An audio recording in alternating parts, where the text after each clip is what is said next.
Demokrasi memberi ruang bagi masyarakat untuk berpendapat, memperoleh informasi, dan berpartisipasi dalam kehidupan berbangsa. Dalam demokrasi, kebebasan berpendapat perlu didukung oleh situasi yang aman dan tertib.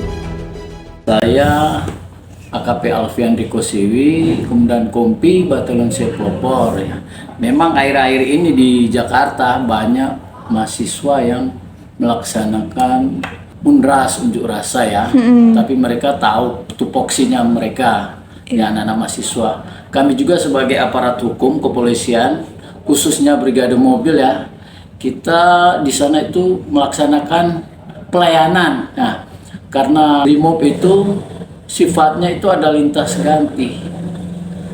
Jadi untuk adik-adik mahasiswa maupun masyarakat yang melaksanakan unjuk rasa ya, itu memang sudah diatur, tidak masalah. Yang penting sopan, santun, etika. Ya, kita juga sebagai aparat ya mendengar, memberikan kebebasan adik-adik kita yang melaksanakan pelayanan unjuk rasa. Kita kan sifatnya pelayanan. Nah, itu pun sudah dibekali 18 direktif Bapak Kapolda Metro Jaya tentang bagaimana menindaklanjutin pelaksanaan pelayanan unjuk rasa. Kalau kita khususnya Brimob ya, udah ditekankan pimpinan, terutama disampaikan Bapak Kapolda Metro Jaya. Poin 1 itu, kita sama masyarakat itu harus berhubungan masyarakat. Intinya di pelayanan ya. Pelayanannya itu jangan sekali-sekali kita menyakiti hati masyarakat ya. Kita sebagai aparat kepolisi jadilah bermanfaat kepada masyarakat ya. Itu jadi kita kalau ada laporan kita harus cepat tanggap gitu. Pokoknya cepat respon, jangan sampai masyarakat kecewa cuma laporan ini aja berlarut-larut. Jadi harus cepat kita melayani untuk masyarakat. Intinya kita polisi khususnya Polda Metro Jaya itu membaur dengan masyarakat. Ya silakan, demokrasi itu kan demokrasi terpimpin ya. Keseimbangan antara kebebasan dan keamanan menjadi tantangan dalam kehidupan demokrasi. Selain keamanan, demokrasi juga membutuhkan informasi yang akurat dan dapat dipercaya oleh masyarakat.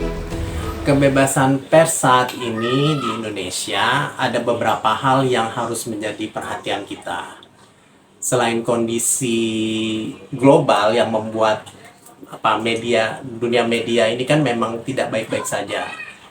Nah, ditambah juga proses demokrasi di Indonesia yang tidak memungkinkan media ini berada dalam posisi independen. Seperti teman-teman ketahui, media-media di Indonesia, terutama media-media yang besar, itu dimiliki oleh mereka yang punya afiliasi dengan partai politik tertentu.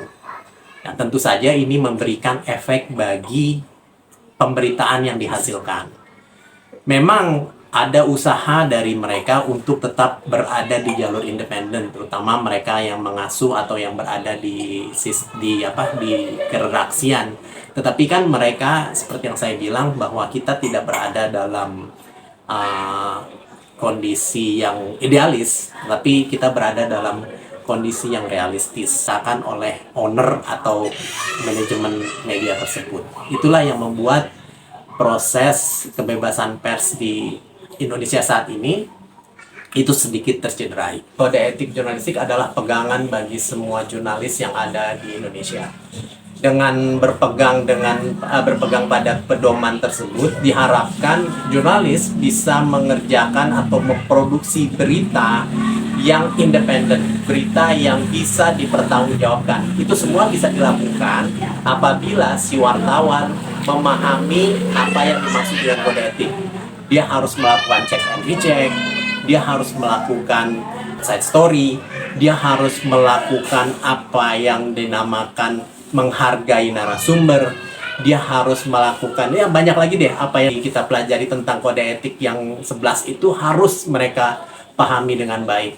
Sehingga terciptalah produk jurnalistik yang pada akhirnya akan dinikmati oleh masyarakat. Masyarakat membaca, masyarakat menikmati, sehingga masyarakat punya pilihan-pilihan terhadap apa? Terhadap pilihan politiknya, terhadap pilihan ekonominya, terhadap apapun pilihan-pilihan dalam hidup mereka. Itu yang membuat demokrasi menjadi lebih baik.